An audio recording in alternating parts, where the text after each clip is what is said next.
রাতে স্বামীর সঙ্গে ঝগড়া করে কিছু না খেয়ে ঘুমিয়েছিলাম। সকালবেলা আবারও ঝগড়া হয়। এক পর্যায়ে সে আমাকে একটা থাপ্পড় মেরে বসে। আমি চুপচাপ অফিসে চলে যাই। 4 বছরের সংসার জীবনে এরকম কষ্ট আমার কখনো হয়নি। মা বাবার পছন্দের ছেলেকে বিয়ে করেছি। স্বামী হিসেবে তিনি যথেষ্ট ভালো ছিলেন। অফিসে এসে আমি কোনোভাবেই কাজের প্রতি মনোযোগ দিতে পারছিলাম না। তাজুলের মুখে রাতে অমন বিশ্রী কথাবার্তা শুনে আমি বাকরুদ্ধ। তাছাড়া সে আমার গায়ে হাত তুলবে এটা তো আমার কল্পনাতেই ছিল না। দুপুর পর্যন্ত শুধু ভাবনাতেই কেটে গেল। অফিসের ক্যান্টিনে খেয়ে নিলাম। বেশ কিছু অভিজ্ঞতা এই প্রথমবার হচ্ছে। স্বামীর হাতে প্রথম চড় খাওয়া, রাগ করে খাওয়া বন্ধ করা, সকালে উঠে রান্না না করা, অফিসে খাবার না নিয়ে আসা। দুপুর 2:40 PM। রিসেপশন ডেস্ক থেকে টেলিফোন কল দিয়ে বলল, আপা, আপনার সঙ্গে এক ভদ্রলোক দেখা করতে এসেছে। রিসেপশনের বলা সেই ভদ্রলোক তাজুল ছাড়া আর কেউ নয়। তাজুল আমার অফিসে কোনোদিন আসেনি। তার এই অফিসে আসাটাও আজ প্রথমবারের ঘটনা ঘটার রেকর্ড হয়ে যাচ্ছে। তাজুল আমার রুমের মধ্যে এলো। তাকে দেখে অবাক না হয়ে পারলাম না। ঘেমে জবজবে শরীর, চেহারার মধ্যে মারাত্মক চিন্তার ছাপ স্পষ্ট। ঝগড়ার কারণে অনুতপ্ত হয়ে এরকম করার কথা নয়, তার মানে অন্য কিছু ঘটনা আছে। কিন্তু সেটা কি? বললাম, কি হয়েছে? এভাবে ঘামছো কেন? আর তুমি এই সময় তোমার অফিসে না গিয়ে এখানে কি করো? একটা সর্বনাশ হয়ে গেছে মিতু। কি হয়েছে? রাতের আর সকালের সবকিছু ভুলে আমি তাজুলের দিকে স্বাভাবিকভাবে তাকিয়ে রইলাম। আমার হাত পা ঠান্ডা হয়ে গেছে। বিশ্বাস করো, আমার কোনো দোষ নেই, আমি কিছু করিনি। ভালো করে বলো, কি হয়েছে? তুমি কি রাতের ঘটনা নিয়ে কথা বলতে এসেছো? যদি তাই হয় তাহলে এসব নিয়ে আমরা বাসায় গিয়ে কথা বলতে পারবো। না, রাতের বিষয় কিছু না। তাহলে কি হয়েছে ভালো করে বলো। আমি লাঞ্চ করতে বাসায় গেছিলাম। আমাদের বাসা থেকে মাত্র 10 মিনিটের মধ্যে হেঁটে হেঁটে তাজুলের অফিসে যাওয়া যায়। আমরা সেক্টরের বাইরে, তবে ওর অফিস সেক্টরের মধ্যে। বাসা থেকে বের হয়ে রেল লাইন পার হলেই ওর অফিস। যখন আমি চাকরি করতাম না তখন নিজের অফিসের কাছেই বাসা নিয়েছিল তাজুল। বছরখানিক আগে আমি যখন চাকরি নিলাম তখন দেখা গেল আমার অফিস দূরে, কিন্তু সুবিধা হচ্ছে অফিসের গাড়ি আছে, তাই আমার যাতায়াতের অসুবিধে হবে না মোটেই। সুতরাং বাসা আর পরিবর্তন করা হয়নি। প্রতিদিন আমি বাসা থেকে দুপুরের খাবার নিয়ে আসি, কিন্তু তাজুল লাঞ্চ টাইমে বাসায় গিয়ে খায়। বললাম, আমি তো সকালে রান্না করিনি, তাহলে বাসায় গেলে কেন জানতে পারি? তোমার মোবাইল আজকে বাসায় রেখে এসেছো, তাই না? হ্যাঁ, কিন্তু কি হয়েছে সেটা বলো না কেন? 12টার দিকে আফরিন আমার কাছে কল করেছিল। আমি চমকে গেলাম। আফরিন মাত্র 2 দিন আগে আমাদের বাসায় এসেছিল। আফরিন আমার ছোট বোন, আমার চেয়ে 3 বছরের ছোট, আর ওর এখনো বিয়ে হয়নি। মাঝে মধ্যেই সে চলে আসে আমাদের কাছে, কিন্তু তাই বলে সপ্তাহের মধ্যে 2 বার চলে আসবে ভাবিনি। কারণ কি? বললাম, আফরিন কল দিয়ে কি বলেছে? আমাকে বলল যে দুলাভাই আপাতত কল রিসিভ করে না, আমি তো আপনাদের বাসার সামনে দাঁড়িয়ে আছি। আমরা থাকি উত্তরা, আমার মা বাবা সবাই মিলে থাকে ধানমন্ডি। যেহেতু আফরিন এইভাবে হুট করে কখনো আসে না, তাই সন্দেহ হচ্ছে তাজুল হয়তো কল দিয়ে ওকে আসতে বলেছে। নিশ্চয়ই আমার রাগের কথা বলে ওকে নিয়ে এসেছে ওকালতি করতে। বললাম, আফরিনকে আমাদের ঝগড়ার কথা বলতে গেলে কেন? আমি তো বলিনি কিছু। সে আমাকে হঠাৎ কল দিয়ে বলল যে সে বাসার সামনে, আমি তাকে আমার অফিসের সামনে যেতে বলি। তারপর আফরিন অফিসের সামনে গেল। আমি ওকে বাসার চাবি দিলাম। আফরিন বাসায় চলে গেল। যাবার সময় শুধু বললাম, তোমার আপার সকালে ঘুম থেকে উঠতে দেরি হয়ে গেছে, তাই সকালে রান্না হয়নি। আফরিন বলল, ঠিক আছে দুলাভাই, আমি তাহলে বাসায় গিয়ে রান্না করে রাখবো, আপনি খেতে চলে আসবেন দুপুরে।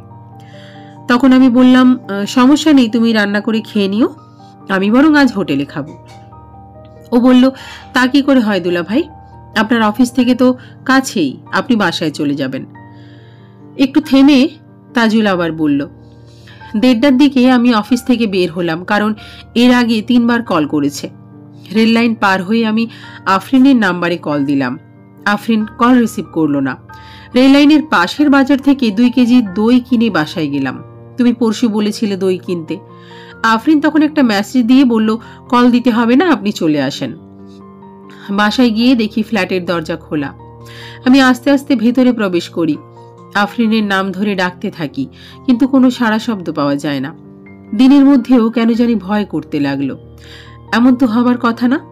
তারপর আমাদের রুমের মধ্যে গিয়ে দেখি তাজুল থেমে গেল। ওর চোখ মুখ ফ্যাকাশে হয়ে গেছে আরো।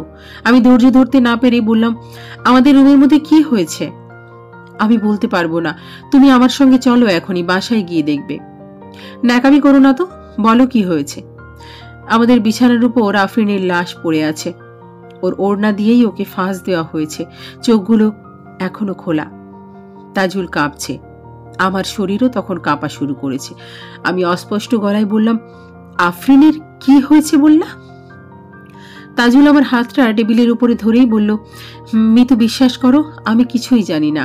আমি শুধু ওকে চাবি দিয়ে দিয়েছিলাম, কিন্তু আমি বাসায় যাবার আগেই কেউ হয়তো আমাদের বাসায় গিয়ে ওকে খুন করেছে। আমার দম বন্ধ লাগছিল।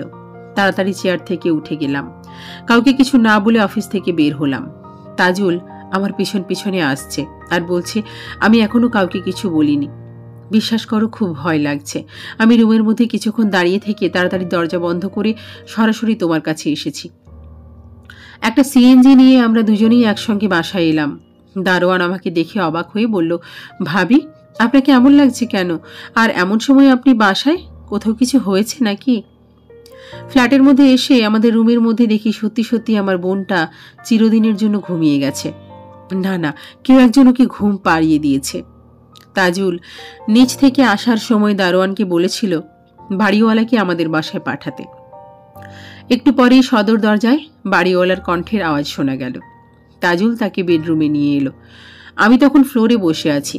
কোনো কিছু বলার মতো ভাষা আমার মুখ থেকে হারিয়ে গেছে।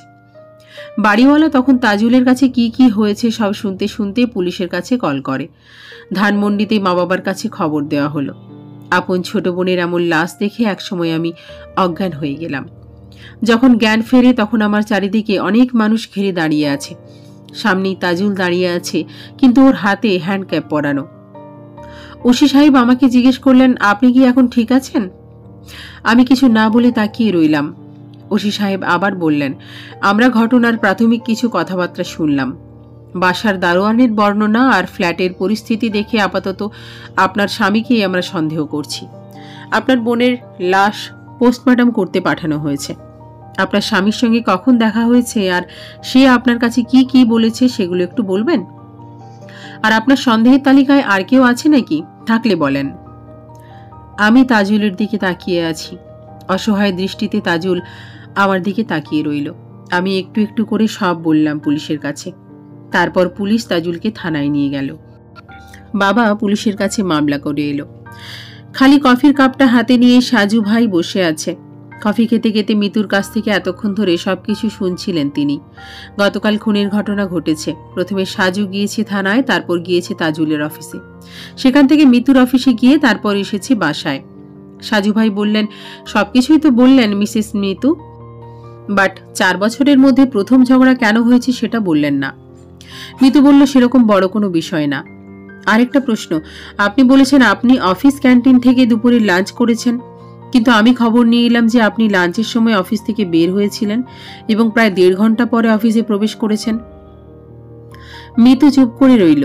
সাজু বলল, কোথায় ছিলেন সত্যিটা ভালো করে ভাবুন। আমি বরং ততক্ষণে রান্নাঘরে গিয়ে ঘুরে আসি। আপনার বোন গতকাল কি কি রান্না করেছে সেটা তো দেখা দরকার, তাই না? রান্না করতে পেরেছে নাকি তার আগেই খুন হয়েছে সেটা বরং দেখে আসি। মিতু খুব অবাক হয়ে তাকিয়ে রইল। সাজু তার সেই চিরচেনা গম্ভীরতার মধ্যে ঠোঁটের আগায় হাসি দিয়ে রান্নাঘরে গেল। পুলিশ গতকালই সবকিছু দেখে গেছে একবার। সাজু চারিদিকে তাকিয়ে অবশেষে ফ্রিজটা খুলে ভেতরে উকি দিল। অবাক হয়ে 5 মিনিটের মতো তাকিয়ে থেকে আবার মিতুর কাছে এসে বলল, আপনার স্বামীকে না নিয়ে পুলিশ আপনাকে ধরে নিয়ে গেলেই বেশি ভালো হতো। মিতু বলল, আমাকে পুলিশ কেন ধরবে? আমি তো কিছু করিনি, সবকিছুই আমার অগোচরে হয়ে গেছে। সাজু ভাই বললেন, এবার বলেন, লাঞ্চ টাইমে আপনি কোথায় ছিলেন? অফিস থেকে আপনি 12:35 বের হয়েছেন আর অফিসে প্রবেশ করেছেন 2:04। এটা আপনাদের অফিসের গেটের সিসি ক্যামেরায় ধারণকৃত তথ্য। মিতু মাথা নিচু করে বসে রইল। সাজু ঘরের মধ্যে চারিদিকে তাকাচ্ছে। মিতুর বাবা, মা, এক মামা, আরও 4-5 জনের উপস্থিতি এখানে। সকলে চুপচাপ, তবে মিতুর কাছ থেকে উত্তর শোনার অপেক্ষা করছে। সাজু বলল, আপনি উত্তর দিলে তারপর আমি কিন্তু দ্বিতীয় প্রশ্ন শুরু করব। আমার অফিস কলিগের সাথে বাইরে ছিলাম। তার নাম কি ফয়সাল? জি। আপনি কিভাবে জানেন? জানবো না কেন, সকালবেলা যেহেতু আমি আপনার অফিসে গিয়ে খোঁজ নিয়ে এসেছি, সুতরাং এতটুকু কথা জানা খুব বেশি আশ্চর্য নয়। না, কিছু না। আসলে আমি সারাক্ষণ কাজের মধ্যে অমনোযোগী থাকার কারণে ফয়সাল সাহেব আমাকে বারবার জিজ্ঞেস করে মন খারাপ কেন। এটা জানার জন্য তিনি ব্যাকুল ছিলেন। আমি বলেছি যে বাসায় সামান্য রাগারাগি হয়েছে। তারপর আমাদের অফিসে 12টা থেকে লাঞ্চের সময় শুরু হয়। ফয়সাল সাহেব সবসময় ক্যান্টিনে লাঞ্চ করতেন। আমি খাবার খাইনি শুনে তিনি তার সঙ্গে খাবার খেতে অনুরোধ করে। তারপর আমরা দুজন মিলে ক্যান্টিনে না গিয়ে বাইরে যাই। অফিস থেকে বের হয়ে একটা রেস্টুরেন্টে গিয়ে লাঞ্চ করি।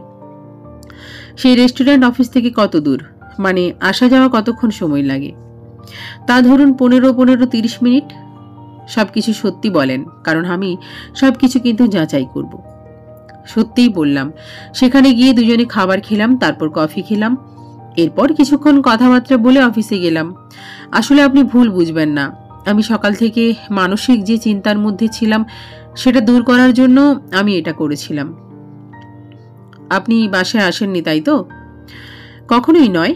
আপনি আমাদের বাসার যিনি দারোয়ান তাকে জিজ্ঞেস করতে পারেন। নিচে গেটে সিসি ক্যামেরা আছে, সেটাও চেক করতে পারেন। আমি সকালে অফিসে যাওয়ার পরে আর একা একা বাসায় আসিনি। তাজুল আমাকে নিয়ে আসার পর একসঙ্গে এসেছি। সাজু আর কিছু বলল না। ঝগড়ার বিষয় নিয়ে সে সরাসরি তাজুলের সঙ্গে কথা বলতে চায়। সাজু মিতুর মা বাবার কাছে গিয়ে দাঁড়িয়ে রইল। মিতুর বাবা সাজুর চোখে চোখ রেখে কথা বলল, আমার এত সুন্দর মেয়েটাকে কেন এভাবে মেরে ফেললো বাবা? আঙ্কেল, আমি একটু আপনাদের দুজনের সঙ্গে আলাদা কথা বলতে চাই। আপনারা কি দুজন মিলে পাশের রুমে আসবেন? ঠিক আছে বাবা। এই রুমটায় শুধু একটা খাট আছে। আফরিন বা যে কোনো আত্মীয় স্বজনরা বেড়াতে এলে সম্ভবত এই রুমে থাকতেন। সাজু ভাই বললেন, আঙ্কেল, আপনার মেয়ের উপর থেকে আমার সন্দেহ দূর হচ্ছে না। মিতু ও আফরিন এই দুই বোনের সঙ্গে সম্পর্ক কেমন ছিল? খুব ভালো সম্পর্ক ছিল। ওদের তো কখনো তেমন ঝগড়া হতো না। বরং বাসায় আমি যখন পড়াশোনার কিছু বলতাম তখন আফরিন বলতো যে আপুর কাছে চলে যাব, তোমরা একটুও শান্তিতে থাকতে দাও না। মিতুর মা তখন ফুপিয়ে কেঁদে বলল, এবার ওকে চিরদিনের মতো শান্তিতে থাকতে দিল। সাজু বলল, আপনার তো শুধু দুটো মেয়ে, এদের নামে কোনো আলাদা অ্যাকাউন্ট আছে? হ্যাঁ আছে। গ্রামের বাড়িতে বাজারের মধ্যে অনেক বড় একটা জমি ছিল আমাদের। জমিটা বিক্রি করতে হয়েছিল। জমি বিক্রির পুরো টাকা আমি আমার দুই মেয়ের অ্যাকাউন্টে সমান ভাগে ভাগ করে দিই। পরিমাণ কত? 30 লাখ টাকা। মিতুর 15 লাখ এবং ছোট মেয়ে আফরিনের 15 লাখ। তবে মিতুর টাকা নেই। কোনো এক এনজিও না কিসে যেন সবগুলো টাকা সে জমা করেছিল, বেশি লোভের আশায়। আমি অবশ্য জানতাম না সেই এনজিও দেশ থেকে চলে গেছে। মিতুর সম্পূর্ণ টাকাটাই শেষ হয়ে গেছে। তাদের দুজনের অ্যাকাউন্টে নমিনি কে কে ছিল? মানে যদি কেউ মারা যায় তাহলে তার সেই টাকা কে তুলবে? মিতুর নমিনি আফরিন আর আফরিনের নমিনি মিতু ছিল। যেহেতু এরা দুই বোন, তাই কেউ যদি মারা যায় তাহলে তার টাকায় যেন অপর বোন পায়, সেই জন্যই এই ব্যবস্থা করেছিলাম। আপনার কি মনে হয় যে সেই টাকার জন্য মিতু আফরিনকে হত্যা করেছে? আর নিজের কাঁধে দোষ যেন না পড়ে সেজন্য স্বামীর উপর দোষ দিয়ে পার পেয়ে যাচ্ছে? এসব তুমি কি বলছো বাবা? আঙ্কেল, ওসি সাহেব আমাকে বলেছিলেন যে আপনার বড় মেয়ের জামাই সম্ভবত ছোট মেয়ের সঙ্গে পরকীয়া সম্পর্কে ছিল। হয়তো এসব নিয়েই কিছু একটা হয়েছে, তাই তাজুল সাহেব আফরিনকে খুন করেছে। এটা হতে পারে না। আফরিন এরকম মেয়ে নয়। তাছাড়া ওর পছন্দের একটা ছেলে আছে। আমি অবশ্য সেই ছেলের পরিচয় জানি না। তাহলে কি এরকম কিছু হতে পারে যে আফরিন চাবি নিয়ে বাসায় তার বয়ফ্রেন্ডকে নিয়ে এসেছে, তার সঙ্গে আপা দুলাভাইয়ের বাসায় একান্তই নিরিবিলিতে কিছুক্ষণ গল্প করেছে?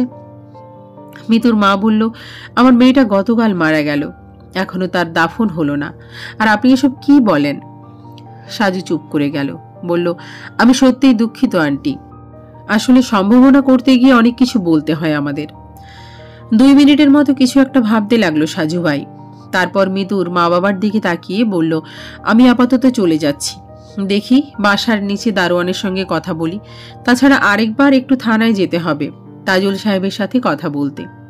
মিতুর বাবা বলল, বড় জামাই আমার মেয়েকে খুন করেছে, হয়তো সে জোর করে আমার মেয়ের সঙ্গে খারাপ কিছু করতে চেয়েছে।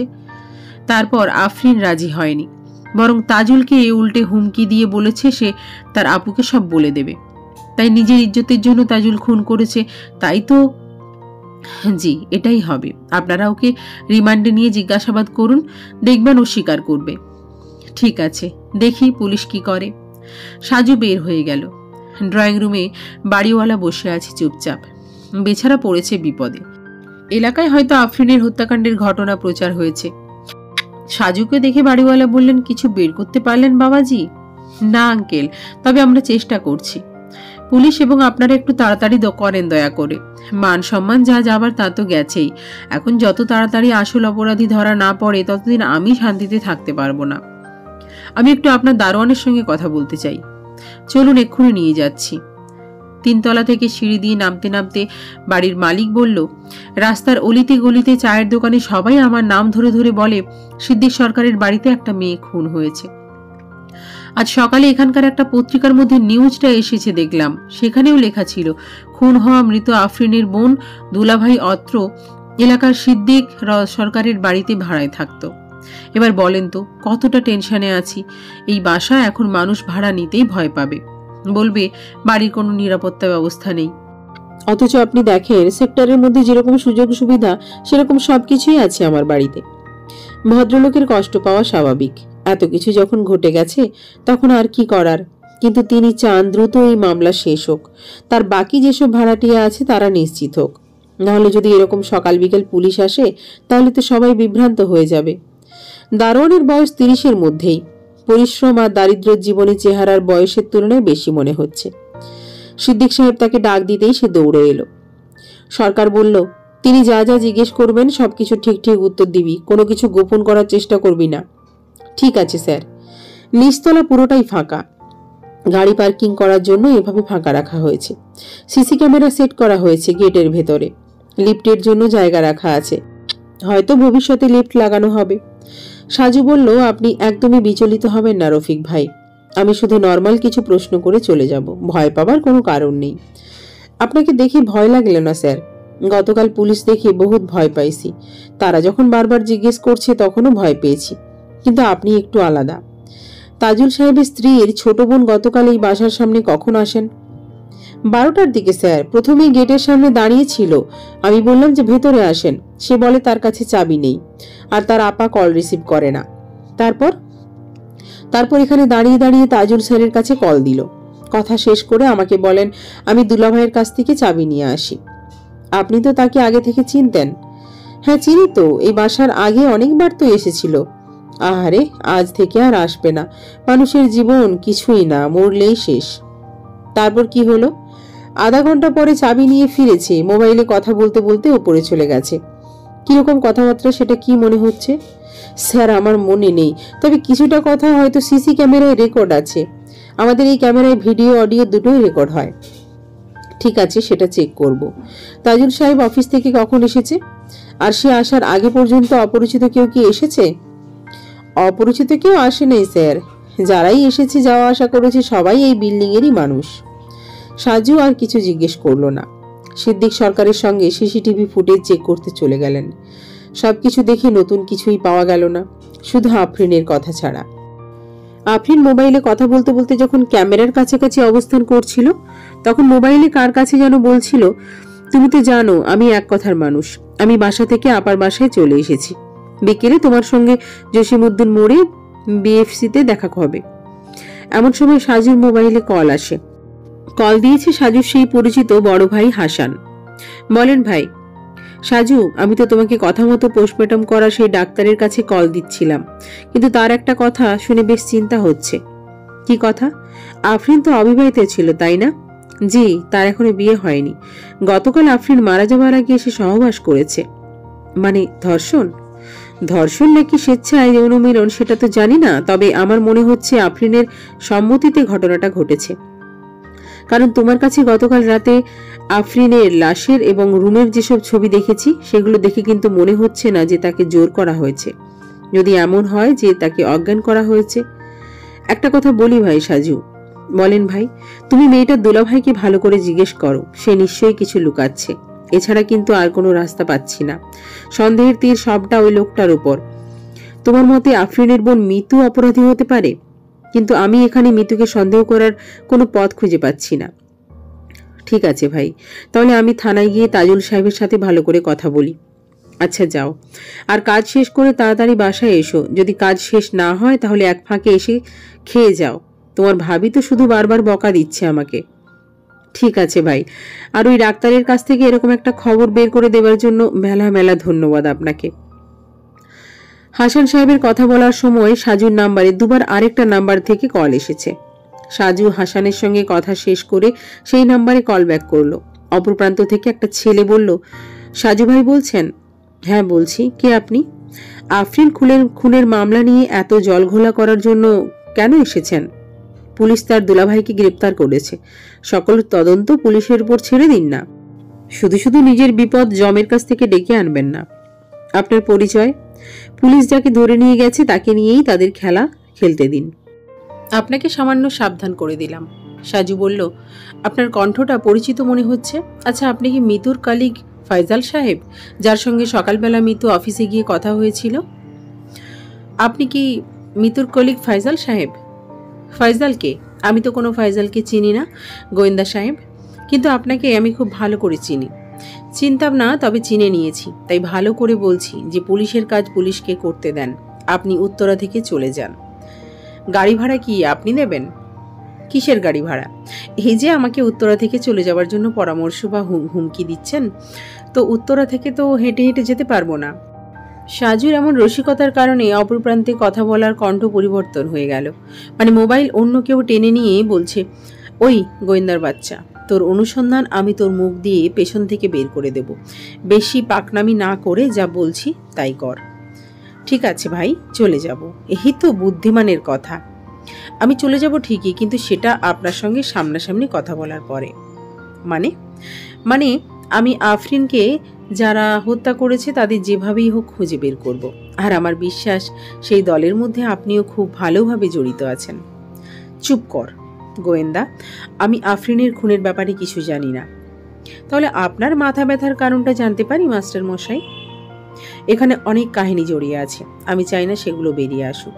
তোকে আবারও বলি, তুই এসব থেকে দূরে থাক। আপনি যদি খুন না করেন তাহলে আপনার মাথা ব্যথার একটা কারণ অবশ্য আছে। মানে? মানে হচ্ছে আফরিনের মৃত্যুর কিছুক্ষণ আগে সে কোনো এক পুরুষের সঙ্গে সহবাস করেছে। আমার মনে হচ্ছে আপনি সেই ব্যক্তি। তোকে তো আমি... কল কেটে গেল। সাজু আবারও কল ব্যাক করলো, কিন্তু নাম্বার বন্ধ। বড় ভাই হাসানকে নাম্বারটা মেসেজ করে পাঠিয়ে দিল। অটো কল রেকর্ড চালু করা থাকে সবসময়। সাজু ভাই বাড়িওয়ালার কাছে গিয়ে বলল, বিএফসিটা কোন দিকে? সিদ্দিক সরকার বললেন, সেক্টর পার হয়ে ঢাকা গাজীপুর হাইওয়ের জসিমউদ্দিন মোড়ের কাছে। আফরিন ওখানে কার সঙ্গে দেখা করতে চেয়েছিল? কে হতে পারে? কথার ধরনে তো আপনজন কেউ মনে হচ্ছে। যেমন কি বয়ফ্রেন্ড হতে পারে। আজকাল ছেলে মেয়েরা প্রেমের সম্পর্কে একটু বেশি জড়ায়। আপনারা জড়াননি কখনো? জি মানে? বাদ দেন, ঠাট্টা করলাম। তদন্ত করতে এসে যে সারাক্ষণ শুধু মুখ গম্ভীর করে থাকবো তেমনটা তো নয়, তাই না? তা ঠিক আছে, কিন্তু আপনি কার সঙ্গে কথা বললেন? কে আপনাকে উত্তরা থেকে চলে যেতে হুকুম দিচ্ছে? সেটাই খুঁজে বের করতে হবে সরকার কাকা। এখন কি তাজুলের কাছে থানায় যাবেন? ওকে জিজ্ঞাসা করবেন নাকি? ভেবেছিলাম তো তাই করব, কিন্তু দ্বিতীয় কল এসে একটু ভাবনায় ফেলে দিয়েছে। আপাতত মিতুর অফিসে যেতে হবে আরেকবার, তারপর সেখান থেকে থানায় যাব। ঠিক আছে, আপনার তদন্তের কাজে আমাকে যখনই দরকার হবে জানাবেন। আপনাকে সর্বোচ্চ সাহায্য করার জন্য চেষ্টা করব। আপনি আমার নম্বরটা রাখুন। অনেক অনেক ধন্যবাদ আপনাকে। আজকে আর হয়তো আসবো না, আগামীকাল সকালে আবার আসতে পারি। আপনার বাসার প্রতিটি ফ্ল্যাটেই কিছু কথাবার্তা বলতে হবে। কেন কেন? বাচ্চাদের মতো করে কথা বলেন কেন? কিন্তু 3 তলার খুনের জন্য সম্পূর্ণ বাড়ির ভাড়াটিয়া দিয়ে জিজ্ঞাসাবাদ করলে কেমন দেখা যায় বলেন? তাদের কি দোষ? আঙ্কেল, একটা বিষয় ভাবুন। আপনার সামনেই সিসি ক্যামেরার ভিডিও চেক করলাম, সেখানে অপরিচিত কারো আগমন ঘটেনি। তার মানে তো খুনি আপনার বিল্ডিংয়ের মধ্যেই ছিল, তাই না? কি বলছেন এসব? সাজু দারোয়ানের দিকে তাকিয়ে বলল, রাফিক ভাই, আপনি একটা কাজ করবেন, বাসায় কে কখন বের হয় আর প্রবেশ করে সেগুলো নজর রাখবেন। কারো আচরণে সন্দেহ হলেই আমাকে জানাবেন।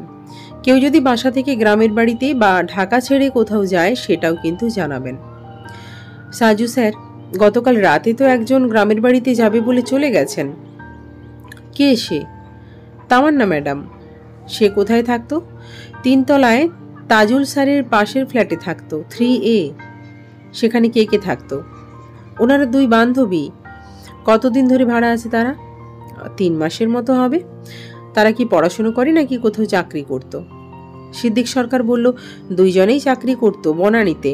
আমার এক বন্ধুর পরিচিত, তাই এদের থাকতে দিয়েছিলাম। তামান্না যদি গ্রামের বাড়িতে গিয়ে থাকে তাহলে তার বান্ধবী নিশ্চয়ই বাসায় আছে। না, নেই, সে অফিসের কাজে সিলেট গেছে, আজকে সন্ধ্যাবেলা আসার কথা। তামান্না ম্যাম গতকাল বলে গেছে, বললেন দারোয়ান। ঠিক আছে, আপনি আমার নাম্বারটা রাখুন। আমি মিতুর অফিস থেকে বের হয়ে থানায় গিয়ে সব কাজ শেষ করে রাতে আবার আসব। আচ্ছা, ঠিক আছে।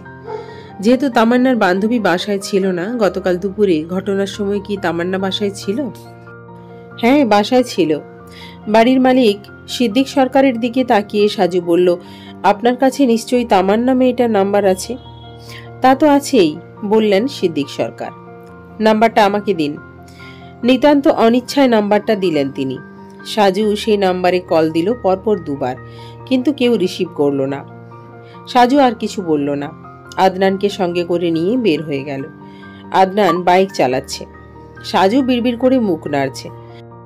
আফরিনের মোবাইল গতকাল পাওয়া যায়নি, খুনি তার মোবাইল সঙ্গে করে নিয়ে গেছে।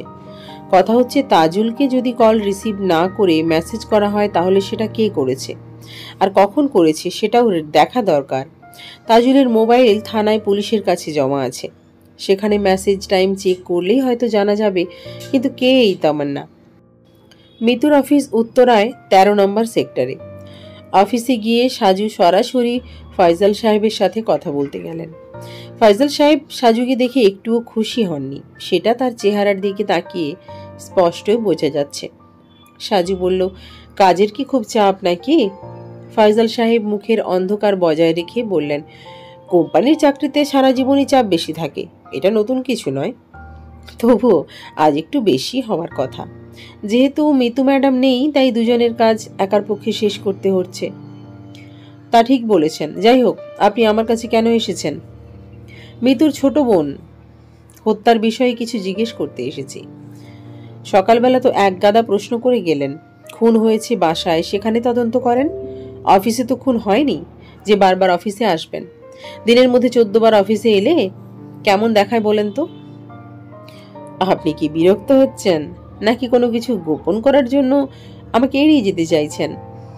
বিরক্তি হচ্ছি, এটা ঠিক কথা, কিন্তু এই হত্যার বিষয়ে আমি কিছু জানি না যে লুকোনোর চেষ্টা করব। আপনি কি সকাল থেকে অফিসের মধ্যেই ছিলেন নাকি বাইরে গেছিলেন? লাঞ্চ করতে গেছিলাম। কখন গিয়েছেন আর কখন ফিরেছেন? আপনারা আসার কিছুক্ষণ আগেই এসেছি। সাজু নিজের ঘড়ির দিকে তাকিয়ে রইল, তারপর ফয়সাল সাহেবকে বললেন, কয়টা বাজে দেখুন তো। ফয়সাল সাহেবে টেবিলের উপর রাখা তার নিজের মোবাইল দেখে বললেন, 3:25। তাহলে তো আমার আর আপনার ঘড়ির টাইম ঠিকই আছে। তো কি হয়েছে? গতকাল ম্যাডাম মিতুর সঙ্গে 12:30টার দিকে লাঞ্চ করতে গেলেন আর 2টার দিকে ফিরলেন, কিন্তু আজ 3টা পর্যন্ত বাইরে কি করেছেন? যেহেতু আপনার অফিসে কাজের চাপ বেশি, তাই এতক্ষণ তো বাইরে থাকার কথা না। সকাল থেকে শরীরটা ভালো ছিল না, তাই ঠিক সময় লাঞ্চ করিনি। তাছাড়া কিছু কাজ ছিল, সেগুলো শেষ করে 2টোর দিকে বের হয়েছি। আর বাইরে গিয়ে আমার কাছে কল দিয়ে এই উত্তরা থেকে চলে যেতে হুকুম করেছেন, তাই তো ফয়সাল সাহেব? আশ্চর্য, আমি কেন আপনাকে উত্তরা থেকে চলে যেতে বলবো? উত্তরা কি আমার বাবার সম্পত্তি? দেখুন ফয়সাল সাহেব, আমি একটা বিষয় কিন্তু কিছুতেই বুঝতে পারছি না। আপনি শুধু শুধু রাগ কেন করছেন? আপনার তো সকাল থেকে শরীর অসুস্থ, তার উপর আবার রাগ করেন কেন? আপনি কি আমার সঙ্গে ফাজলামো করেন? ছি ছি, তাহা কেন করব? এসির মধ্যে বসেও আপনার কপাল না ঘেমে জবজবে হয়ে গেছে। মনে হচ্ছে আপনার শরীর সত্যিই ভালো নেই। একটা কথা বলি আপনাকে। অবশ্যই বলুন। মিতু ম্যাডামের বোন যখন খুন হয়েছে তখন কিন্তু আমি অফিসেই ছিলাম, সুতরাং আমার কাছে এসে বারবার নিজের সময় নষ্ট করবেন না প্লিজ, কারণ আমি কিছুই জানি না। সাজুর পকেটে মোবাইল কাঁপছে। মোবাইল বের করে দেখলো বাড়িওয়ালার কাছ থেকে আনা তামান্না সেই নাম্বার থেকে কল এসেছে। সাজু সঙ্গে সঙ্গে রিসিভ করলো। মেয়েটা বলল, আসসালামু আলাইকুম। ওয়ালাইকুম সালাম। আমি কি তামান্নার সঙ্গে কথা বলছি?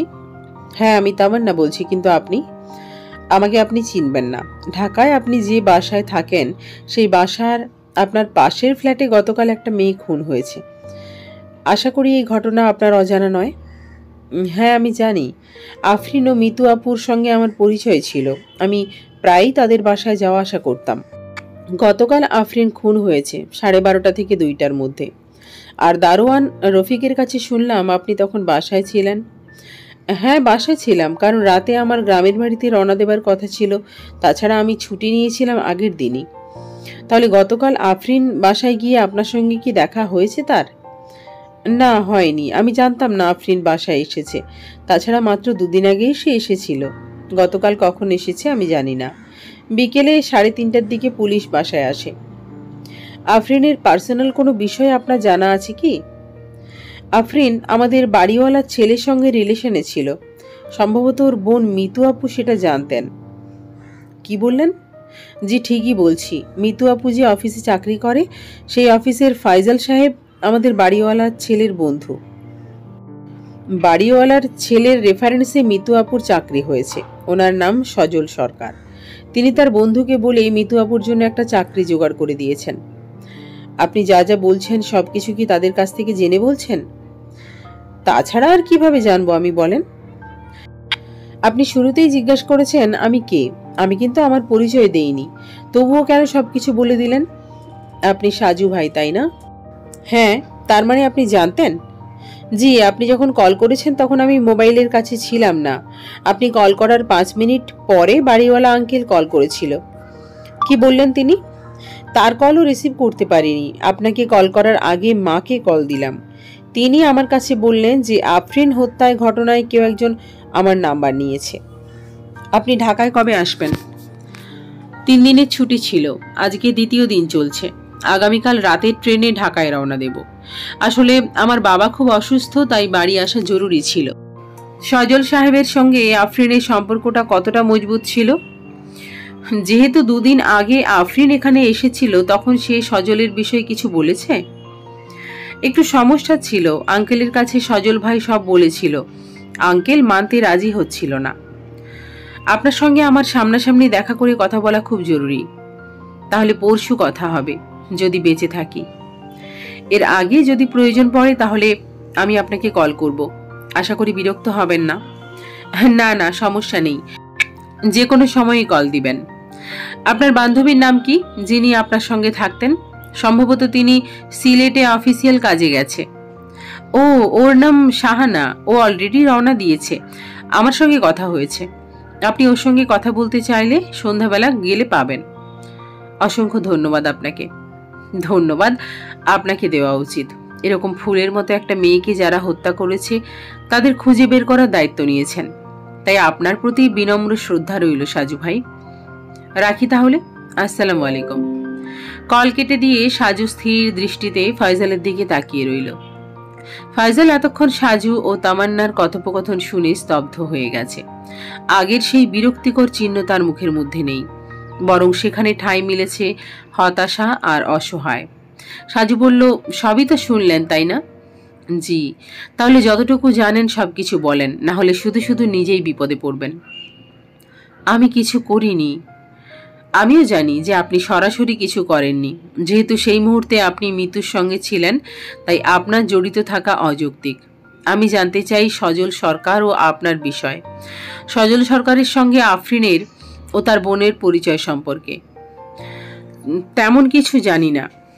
যতটুকু জানেন ততটুকু বললে অন্তত আপনার সম্মান ও জেলে যাওয়ার মতো পরিস্থিতি থেকে বাঁচার সম্ভাবনা রয়েছে। কিন্তু একটা উদাহরণ দিচ্ছি। এক রাখাল 2টো গরু নিয়ে বাড়ি ফিরছে। হঠাৎ তার একটা গরু মাঠে দৌড়াতে শুরু করে। রাখাল প্রথমে কিছুক্ষণ চেষ্টা করে, তারপর দ্বিতীয় তথা শান্ত গরুটাকে আস্তে করে বেঁধে রাখে। সমস্ত মাঠে দৌড়াতে দৌড়াতে অবশেষে প্রথম গরুটা ধরতে পারে। তখন সেই রাখাল প্রথম গরুটাকে প্রচুর মারধর করে, কারণ ওই গরুটা তাকে অনেক হয়রানি করেছে। সাজু একটু থেমে বলল, এতটুকু বলার পরে নিশ্চয়ই বুঝতে পেরেছেন। বুঝবেন, কারণ আমি জানি আপনি বুদ্ধিমান। এবার বলেন। সজল আর আফরিন 4 মাস আগে বিয়ে করেছে। বিয়ের কথা কেউ জানে না, গোপনে কোর্টে গিয়ে রেজিস্ট্রি করে বিয়ে হয়েছে। আপনি নিশ্চয়ই সাক্ষী ছিলেন। হ্যাঁ। ঠিক আছে, তারপর বলেন। অনেকটা ঝোঁকের বশেই সজল বিয়ে করে। ওর মাসখানিকের মধ্যে কানাডায় যাবার কথা, প্রায় সব ব্যবস্থা হয়ে গেছে। সজল আর আপনার পরিচয় কতদিনের? মিতু বা আফরিন তামান্নার কাছে বলেছে যে আপনি সজল সরকারের বন্ধু, তাই সুপারিশের কারণেই নাকি আপনি মিতুকে সরকারি চাকরির ব্যবস্থা করে দিয়েছেন। সজল আমার বন্ধু হলেও সে আমার চেয়ে 5 বছরের ছোট হবে। বছরখানিক আগে হঠাৎ একদিন সজল বলল যে তার পরিচিত এক আপুর একটা চাকরি দরকার। আমাদের অফিসে তখন কিছু নতুন লোক দরকার ছিল। সজল বলার পরে আমি মিতু ম্যাডামকে অফিসে আসতে বলি। তখন কি সজলের সঙ্গে আফরিনের রিলেশন শুরু হয়েছে? মনে হয় না। ওদের হঠাৎ করে বিয়ে করার কারণ কি ছিল, তা আবার নিজেরা লুকিয়ে লুকিয়ে? সজলের বিদেশে যাবার কথা শুনে আফরিন পাগলামি করত, বিভিন্ন মানসিক চাপের মধ্যে রাখত, তাই সজল হুট করে জিদ করে বিয়েটা করে ফেলে। সজল তার বাবার কাছে বলেনি? হ্যাঁ বলেছিল, কিন্তু সেটা বিয়ের অনেক পরে, যখন আফরিন প্রেগন্যান্ট হয়ে গেল তখন। কি বললেন? ঠিকই বলছি, আফরিন 2 মাসের অন্তঃসত্ত্বা ছিল। সপ্তাহখানিক আগে সজল তার বাবাকে সবকিছু জানায়। যেহেতু একটা রিলেশন ছিল, তারপর বিয়ে হয়ে গেছে, এখন সন্তান হবে, তাই আর না জানিয়ে উপায় ছিল না। সিদ্দিক সরকার মানে সজলের বাবা এদের বিয়ে মেনে নেয়নি, তাই না? জি তাই। সজলকে অনেক বকাবকি করে, ওই বাচ্চা নষ্ট করে আফরিনকে ডিভোর্স দিতে বলেন সজলের বাবা। কথা না শুনলে সজলের বিদেশে যাবার সবকিছু বাতিল করবেন বলেও হুমকি দেন সিদ্দিক আঙ্কেল। সজল তখন কি করলো? কানাডায় যাবার স্বপ্ন সজলের বহুদিন ধরে, তাই সে আফরিনকে বোঝাতে চেষ্টা করে, বাচ্চাটা নষ্ট করতে বলে সজল, কিন্তু আফরিন কিছুতেই রাজি হচ্ছিল না। তারপরও কি মিতু বা তার স্বামী কেউ কিছু বুঝতে পারেনি? তাজুল সাহেব পারেননি, কিন্তু মিতু ম্যাডাম বুঝতে পেরেছেন। মিতু কিছু বলেনি? সেটা আমি জানি না। আফরিন যখনই বোনের বাসায় বেড়াতে আসে তখন দিনের বেলা তাজুল সাহেব ও মিতু ম্যাডাম অফিসে এলেই সজল তাদের বাসায় যেত। দুপুরে তাজুল সাহেব বাসায় যাওয়ার সময় হয়ে গেলে সেই সময় সজল বাসা থেকে বের হয়ে যেত। এবার কিছুটা বুঝতে পারছি। কি বুঝতে পেরেছেন? পোস্টমর্টম করতে গিয়ে সেই ডাক্তার সাহেব বলেছেন যে মৃত্যুর কিছুক্ষণ আগে মিতু কারোর সঙ্গে মিলনে লিপ্ত হয়েছে। আমার মনের মধ্যে তখন কিছুটা অস্বস্তি হচ্ছিল। যেহেতু আপনি বলেছেন যে তারা বিয়ে করেছে, সেহেতু আমার সেই অস্বস্তি নেই। পোস্টমর্টম রিপোর্ট এলে তখন দেখবেন ওর অন্তঃসত্ত্বার কথাও বের হয়ে আসবে। এবার গতকালের ঘটনা বলেন। কেন সজল সরকার তার স্ত্রী ও তার গর্ভের সন্তানকে পৃথিবী থেকে বিদায় করে দিল? সজল আফরিনকে খুন করেনি, এটা কি আমাকে বিশ্বাস করতে হবে? সেটা আপনার ব্যক্তিগত ব্যাপার, তবে আমি যা জানি তাই বললাম। গতকাল রাতে আমি সজলকে ভালো করে জিজ্ঞেস করলাম। সে আমার হাত ধরে কেঁদে কেঁদে বলল যে খুনটা সে করেনি। আফরিনের সঙ্গে মিলন শেষ করে সে বের হয়ে আসে, কারণ তাজুল সাহেব আসার কথা ছিল। তাহলে কে হতে পারে খুনি? আপনার মনের কথা জানতে চাই। আমি জানি না। তখন যে নাম্বার দিয়ে কল করে আমাকে উত্তরা থেকে চলে যেতে বলেছেন, সেটা কার নাম্বার? আমি খুবই লজ্জিত ভাই। আসলে সজল শুধু বারবার অনুরোধ করছিল, তাই বাধ্য হয়ে আমি আপনাকে এসব বলে ফেলেছি। সজল যদি খুন না করে থাকে তাহলে আমার তদন্তের মধ্যে বাধা দিচ্ছে কেন? আসলে যা কিছু হোক, আফরিন তো আর ফিরে আসবে না। তাছাড়া সজলের কেন জানি মনে হচ্ছে ওর বাবা কিছু একটা করেছে। মানে সিদ্দিক সরকার? জি, 2-3 দিন আগে যখন আফরিন এসেছিল তখন সজলকে তাজুল সাহেবের বাসা থেকে বের হতে দেখেন তিনি। এর আগে সজল সবকিছু আঙ্কেলের কাছে বললেও আঙ্কেল সেসব কিছুই তাজুল বা মিতু ম্যাডামকে বলেনি। কেন? কারণ তারা যদি জানতো, তাহলে যদি তারা আইনের আশ্রয় গ্রহণ করে, তখন আঙ্কেল কিছু করতে পারবে না। সেই জন্যই নিজের ছেলেকে দিয়ে সব শেষ করতে চেয়েছিলেন। আপনি বলছিলেন আপনি নাকি কিছুই জানেন না ফয়সাল সাহেব? অথচ দেখুন, মামলার রহস্য সবটাই আপনার জানা। সজলের উঠতে বসতে সকল ঘটনাবলী আমার জানা। সজল সব আমাকে বলে, আমি তারপর মাঝে মাঝে বুদ্ধি দিতাম। গতকাল খুন করার বুদ্ধিটাও কি আপনার? আমি যদি সেটা বলতাম তাহলে আপনার কাছে এসবের কিছুই বলতাম না। আজ তাহলে এ পর্যন্তই থাক। সত্য মিথ্যা কতটা তফাৎ সেটা আগে যাচাই করে আসি, আপনার সঙ্গে অনেক কথা হবে। একটা অনুরোধ করি, আমি আপনাকে সবটা বলার চেষ্টা করেছি, আশা করি আমার হয়রানির বিষয়টা আপনি দেখবেন। চেষ্টা করব। একটা সত্যি কথা বলেন তো, আপনি অকপটে এত কিছু কেন বলে দিলেন? আমি জানি ময়না তদন্তের রিপোর্টে আফরিন যে গর্ভবতী সেটা ধরা পড়বে, তখন হয়তো আরো বেশি অনুসন্ধান হবে। সেই সূত্রে আফরিনের সঙ্গে সজলের বিয়ের ব্যাপার বের হবে। যেহেতু বিয়ের কিছু কাগজপত্র আফরিনের কাছে ছিল, তাই ওর বাসায় খুঁজতে গিয়ে সেগুলো পাবেন আপনারা। তখন সেখানে সাক্ষী হিসেবে আমাকে পাবেন। ভবিষ্যৎ বিপদের কথা চিন্তা করে আমি সবকিছু আগে থেকে বলে দিলাম। শুধু খুনের বিষয়টা ছাড়া সেই বিষয়ে আমি জানি না কিছু। আচ্ছা ঠিক আছে, আপনি কি আমার সঙ্গে সজল সরকারের দেখা করাতে পারবেন? আমি একটু তার সঙ্গে দেখা করতে চাই। সে রাজি হবে কিনা আমি জানি না, তবে চেষ্টা করব। অফিস থেকে বের হয়ে আদনানকে সঙ্গে নিয়ে সাজু ভাই একটা রেস্টুরেন্টে গেল। এখনো দুপুরের খাবার খাওয়া হয়নি। রেস্টুরেন্টে গিয়ে দুজনেই আগে খাওয়া দাওয়া করে নিল। খাবার শেষ করে বাইক নিয়ে চলে গেল রাজলক্ষ্মীর কফি সিসিয়াসে। এক কাপ ঠান্ডা কফি খেয়ে বের হয়ে থানার উদ্দেশ্যে চলে গেল। তাজুল সাহেব মনমরা হয়ে বসেছিলেন। সাজুকে দেখে চোখ তুলে তাকিয়ে রইল কিছুক্ষণ। সাজু বলল, আপনার সঙ্গে কিছু কথা বলতে এসেছি। বুঝতে পারছি, বলেন। পরশু রাতে আপনার স্ত্রীর সঙ্গে আপনার নাকি অনেক ঝগড়া হয়েছে, তারপর গতকাল সকালে উঠে আবারও ঝগড়া হয়। আপনি আপনার স্ত্রীর গালে থাপ্পড় মারেন, কিন্তু কেন? এসব আপনাকে কে বলেছে? মিতু, আপনার স্ত্রী বলেছে আপনি তার সঙ্গে খুবই খারাপ ব্যবহার করেন, কিন্তু কেন? ঝগড়ার মূল কেন্দ্রবিন্দু কি? তাজুল সাহেব চুপ করে রইল। সাজু কিছুটা সময় দিয়ে আবার বলল, প্লিজ হেল্প মি, বলেন আপনাদের মধ্যে কি হয়েছে সেদিন? আফরিন মিতুর বোন। ভালো করে বলেন। বাড়িওয়ালার ছেলে সজলের সঙ্গে আফরিনের রিলেশন ছিল আমি জানতাম না। সেদিন মানে পরশু আমি অফিস থেকে ফেরার পরে সিদ্দিক আঙ্কেল আমাকে ডেকে নিয়ে ছাদে যায়। তারপর তিনি বলেন যে তার ছেলের সঙ্গে আফরিনের সম্পর্ক চলছে, কিন্তু তিনি চান না যে এই সম্পর্কটা পরিপূর্ণতা পাক। তারপর তিনি আরও জানান যে আফরিন নাকি গর্ভবতী। এরপর আঙ্কেল আমাকে অনেক অপমানের কথা বলে, যেমন আমি নাকি নিজের স্ত্রীর বোনকে সম্পদের লোভে তার ছেলের পিছনে লাগিয়ে দিয়েছি। কদিন পর সজল বিদেশে যাবে, তাই ভবিষ্যতের কথা চিন্তা করে নাকি সবকিছু আমিই করছি। এসব অপবাদ নিয়ে বাসায় আসি। তারপর মিতুর কাছে সবকিছু বলি। মিতু উল্টে আমার সঙ্গে রাগ করে। তখন কথার মধ্যে কথা চলে আসে। আপনি এবং আপনার স্ত্রী গতকাল থেকে এখন পর্যন্ত এসব কাউকে বলেননি কেন? আফরিন বিয়ের আগেই সজলের সন্তানের মা হতে চলেছিল। এই কথা একটা মৃত মানুষের নামে বলতে মুখে বাঁধছিল। বেঁচে থাকতে ভুল করে গেছে, কিন্তু মৃত্যুর পর তার কুৎসিত ঘটনা কেউ জানুক এটা চায়নি। উফ, তাই বলে নিজে জেলের ভেতরে এসে বসে থাকবেন, আর ওদিকে আসল অপরাধী জেলের বাইরে বসে বাবুগিরি করবে? আঙ্কেল খুন করতে পারে না। সিদ্দিক আঙ্কেল ও তার স্ত্রী গত বছর হজ করে এসেছে। একজন মানুষ হজ করে এসে এত বড় অপরাধ করবে না, তাই না সাজু ভাই? তাই যদি হতো তাহলে তিনি ছেলে আর ছেলের স্ত্রীকে মেনে না নিয়ে পেটের বাচ্চা নষ্ট করার কথা কিভাবে বলেন? কে কার স্ত্রী? সজল ও আফরিন বিয়ে করেছিল? কে বলেছে আপনাকে? ফয়জল সাহেব বলেছেন, তিনি ওদের বিয়ের সাক্ষী ছিল।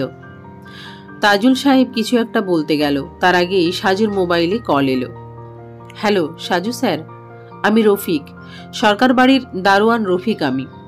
হ্যাঁ রফিক ভাই বলেন, চিনতে পেরেছি।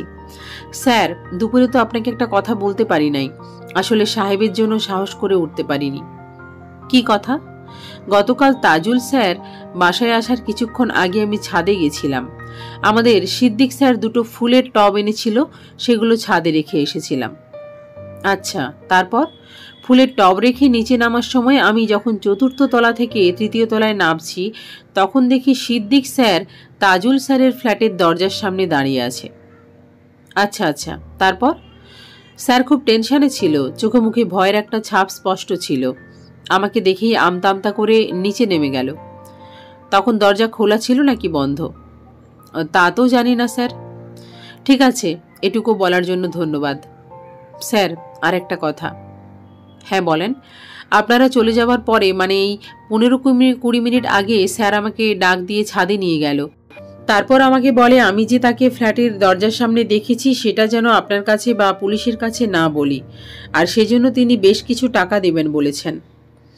সাজু এবার সকল সন্দেহের দৃষ্টি বাড়িওয়ালা সিদ্দিক সরকারের দিকে গেল। মোবাইল কল কেটে দিয়ে সে সেখানেই চিন্তিত হয়ে বসে রইল। তবে সাজু কল্পনা করতে পারেনি যে এর চেয়ে আরও বড় ধাক্কা তার জন্য অপেক্ষা করছে। সবচেয়ে বড় ধাক্কা খেল হাসান সাহেবের পাঠানো আফরিনের নাম্বারের কল লিস্ট দেখে। সাজুর মনে তখন নতুন প্রশ্ন এলো, আফরিন বাসায় ঢুকতে ঢুকতে তাহলে কার সঙ্গে কথা বলেছিল, কার সঙ্গে বিএফসিতে দেখা করতে চেয়েছিল?